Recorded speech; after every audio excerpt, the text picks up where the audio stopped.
It's so encouraging, isn't it, just to hear how God can work in these ways and use people in so many different ways, and that he can use us. He can actually use people like us with all our fallibilities. One of the things that I enjoyed most about this conference, it was a small detail, and it was just in passing in Lindsay's, well, not just in passing, but it was something Lindsay mentioned about George Feuer, and it was about allowing people to fail. And haven't we all failed in different ways, but yet God can use us. And he can use all of us. But I think this is just such a wonderful story as to how this sort of partnership between the academics and the evangelists can work out. So thank you very much indeed for that. And I also now want to consider another example, because I had a wonderful privilege of going to Prague earlier this year. And so I would like to invite Tom Uher up to talk about some of the work in the Czech Republic. So this was a talk I gave earlier in the year, but much more recently, he has a very significant event with a certain John Lennox. If you've come across him, I'm not sure, but I believe he was in Prague as well. So Tom, over to you.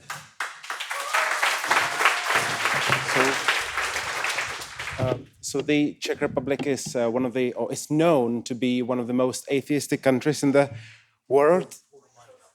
Oh, sorry. Is it better now? Yeah. So the Czech Republic is known to be one of the most atheistic countries in the world, and this is Martin, a student of maths who said that he was an atheist and that he would remain an atheist, and. But he attended Seeker's Bible study in one of the student groups, and he also watched John Lennox's public lectures on YouTube regularly. So this was November last year. In June this year, the heaven rejoiced, and we with them, because he gave his life to Christ. And is now being prepared for baptism in his local church. And there have been various things going on in the Czech Republic in the last year, like various Christmas events and Easter events and Seeker's Bible studies, and the Mark drama was very effective. But one of the things that came out from Feuer last year was having David Glass come to Prague, and he presented a phenomenal lecture, Could AI Become Conscious? Maybe, would you like to say maybe one or two sentences on that? Yeah, no, that wasn't expected from me. So the idea there really was to look at AI as providing this opportunity to say something about how would we make this connection with a Christian worldview. And so one of the questions I think that is really fundamental, as I mentioned earlier, was, is there really a distinction between us and machines, between us and AI? Because when you look at the development of AI, it raises all sorts of questions. As it becomes more and more advanced, just how advanced can it become? And really, is there a fundamental difference, or could it ultimately become human-like? And so what I tried to show was that there are very good reasons for thinking that will never happen, that there is a fundamental difference between human beings and machines, and that will always remain so. It's not just that they're currently limited, but that will remain so. And then towards the end of the talk, what I tried to do was to link that in with a Christian perspective. What does it mean to be a human? What is unique about us? Well, it's that we're made in the image of God. This is a relationship with God is the very purpose for which we are made. So it was sort of building that bridge, as we heard about earlier, from our academic discipline to a Christian perspective. And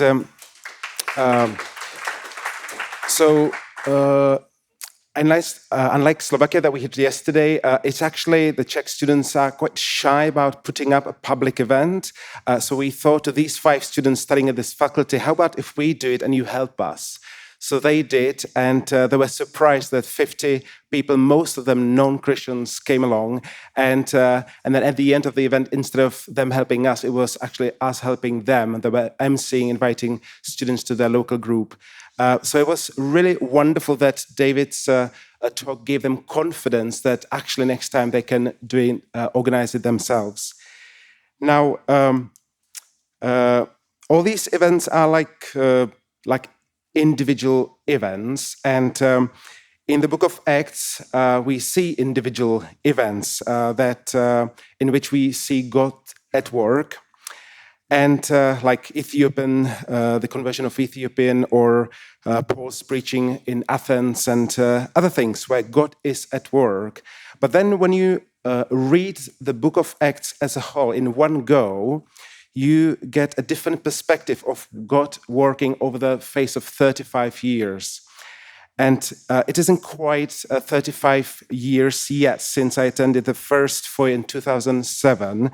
But I remember thinking about having public lecture at Czech University. It's like science fiction. And in 2014, 700 people came to public lecture, Has Science Buried God? By John Lennox at the Charles University, which was supported by a non-believing dean. And 3 years later, we had another similar another lecture at Charles University. And we proposed John as a guest to the popular science TV show.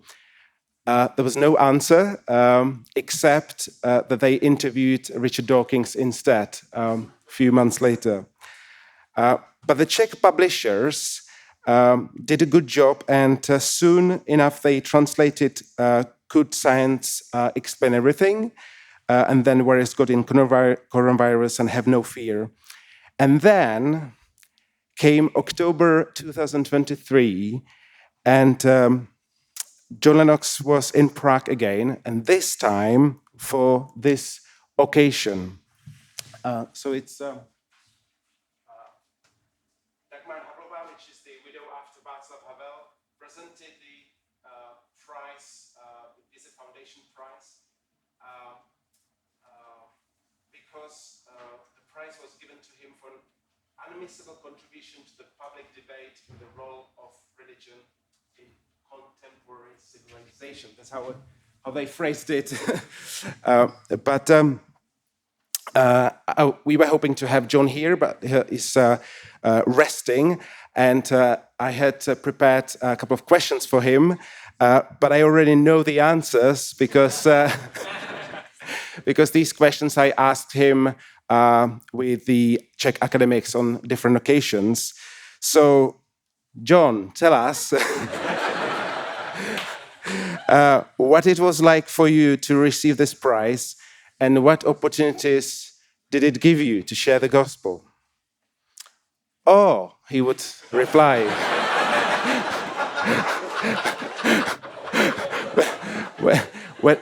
When I got this email in August, I thought it was just a joke. It was this email, you received this prize, and full stop. There was nothing going through the post. It was just an email. But I thought, let's just check whether it's actually a real thing.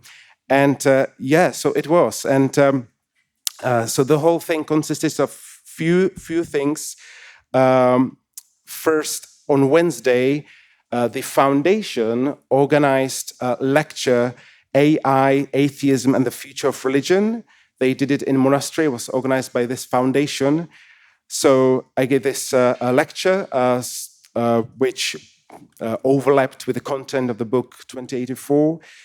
And then the following morning, there was a debate with distinguished professors from various disciplines, including secular professors. So there were really sharp minds asking various questions and opposing or contributing to with various views on science and faith. But it was an amazing opportunity to share the gospel and Christian perspective on this occasion. And then in the afternoon was the actual ceremony, where there was a lot of VIP students, VIP people from the public square and media. And I was given 12 minutes to give a presentation. So I referred to Václav Havel since it was on the ground of his foundation.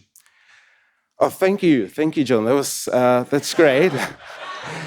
And so, how I was there hearing your talk. It was 12 minutes, and you managed to amazingly connect Václav Havel references to the light of the gospel. How did you do that?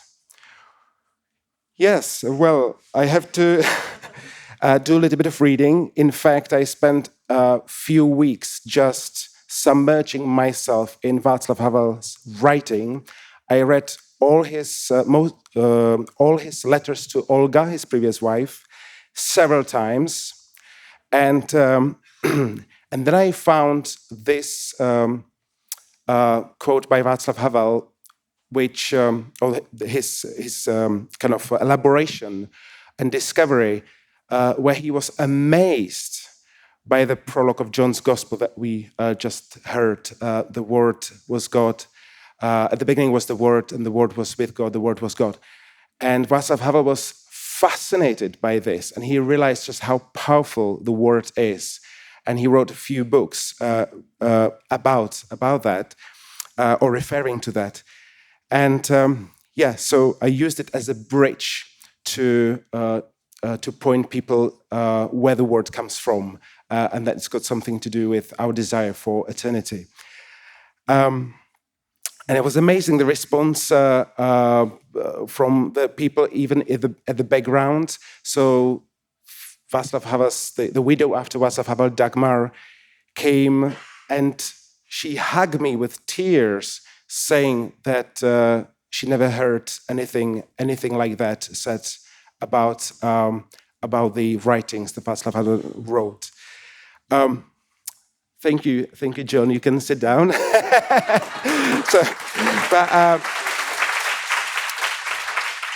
But what you didn't know, John, is that actually Václav Havel's the widow after Václav Havel has a Christian sister, a keen Christian sister who surely prays for her.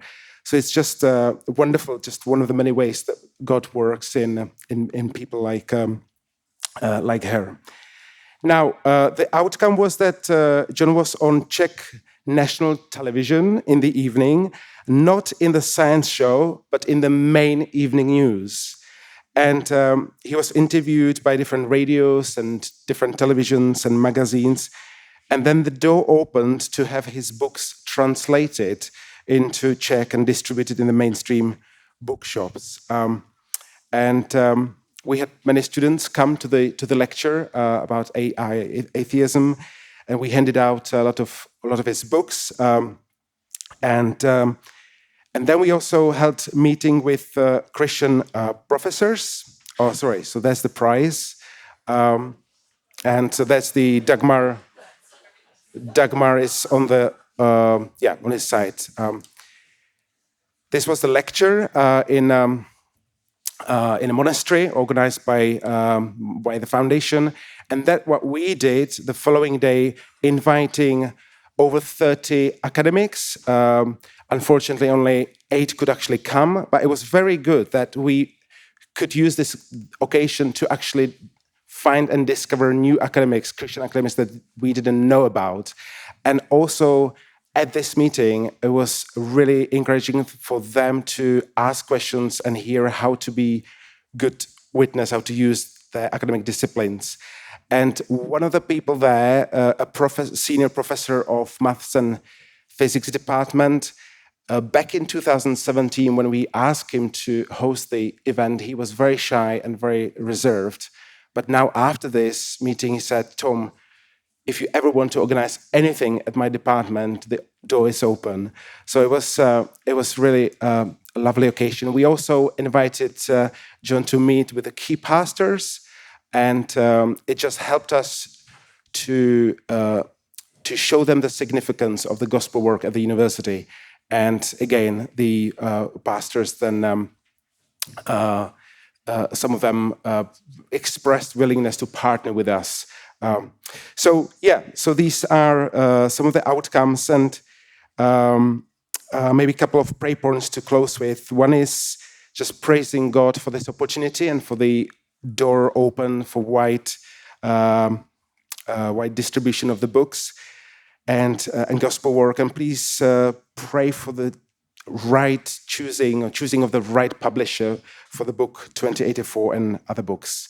So yeah, it was a great occasion. Thank you.